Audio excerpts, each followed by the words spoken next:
Prosecutors across the state of Michigan are making their messaging simple. Anyone who makes an alleged school threat could be facing time inside a juvenile center.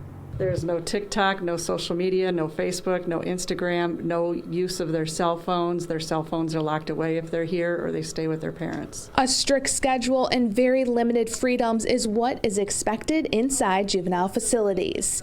Each detainee is given a single cell, a thin mattress, a blanket, and pillow. There are no shades on the windows. Bedtime, depending on the individual's behavior, starts each night at 8 p.m.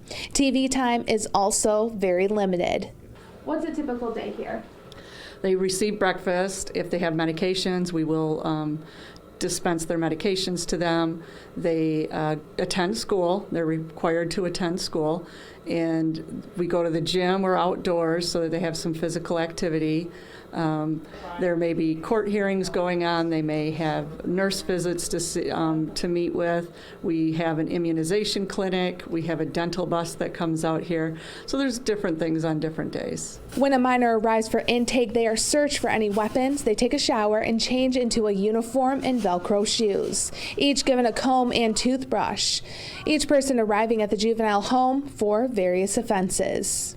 We don't need to continue the punishment. However, we do need to maintain order, and we utilize our point system, we utilize the courts, we utilize the probation officers, the school program, and all of that to kind of keep youth on track. Reynolds has this message for all those who are making the alleged school threats. This is not where you want to be. You do not want to if you feel like threatening the school is not serious and that you're not a serious criminal, you will be with serious criminals. Across the country, ramped up security or canceled class altogether because of rumors of violence on social media. A disturbing TikTok trend called National Shoot Up Your School Day is adding to the conversation about how much responsibility social media sites have for what's posted on their sites. National correspondent Atra El-Nashar has the very latest from Washington.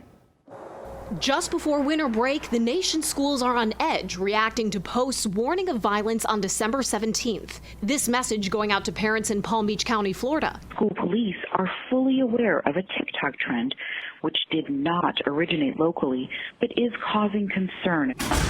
In Green Bay, Wisconsin, students getting the option to learn from home after this post went up on Instagram. In Carson City, Nevada, schools closed entirely, citing this Snapchat of someone saying they'd shoot up the high school. There is a threat. Stay safe, everyone. With the fear comes frustration that social media is being used for this. This is another dimension that is making our kids feel unsafe. Some lawmakers in Congress say Friday's threats are a reminder of why they need to regulate social media. But how isn't easy to answer. It's tough. I mean, yes, should it be restricted? It's dangerous, absolutely.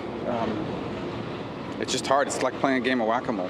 Some lawmakers working on legislation to require transparency from platforms. To disclose more of what they know about the impact they're having on our society and on individuals. Others calling to reform or eliminate companies' liability protections for what's posted on their sites, a law known as Section 230. Do you think 2022 will be the year Section 230 gets changed? I wouldn't know why not. I think that it's a bipartisan issue. TikTok says it's handling even rumored threats with utmost seriousness and is working with law enforcement. When it comes to sites like TikTok that have roughly 1 billion users, social media expert Andrew Selepak says shifting liability for what other people post would have far-reaching consequences. It's going to be very difficult for TikTok to be able to moderate everything, especially when it comes to a significant event like this. If any changes are made, it's going to completely change social media platforms altogether. No clear answers to a potentially dangerous problem that local officials are trying to stay ahead of. All throughout the country, all the school districts are seeing more in terms of threats. Here in Michigan, we've been doing test to stay in some school districts since March.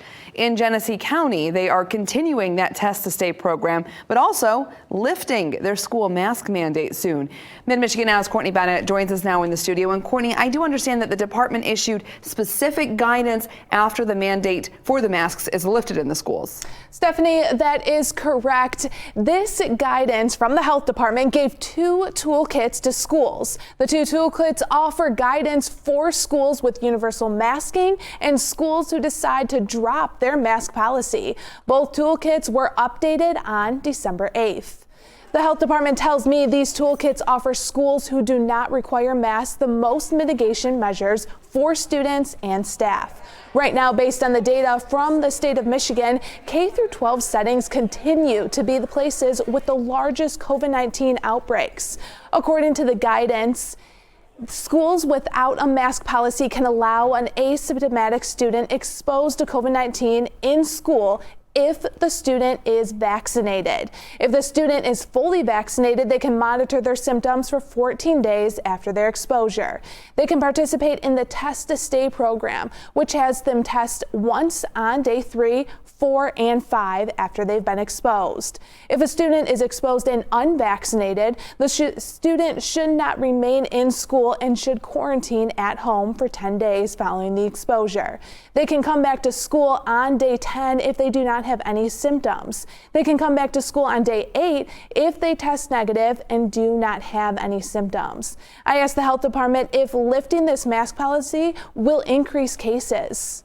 Anytime there are measures lifted that protect individuals, you can expect an increase in cases. We are currently in a surge of COVID-19 due to Delta. We have also identified 2 cases of the Omicron variant inside of Genesee County residents. What that tells us is that there may be an increase in the future, and we're going to continue to watch our data. The health department says they are still highly recommending masks for school children and staff. Their mask mandate does lift for the schools on December 22nd.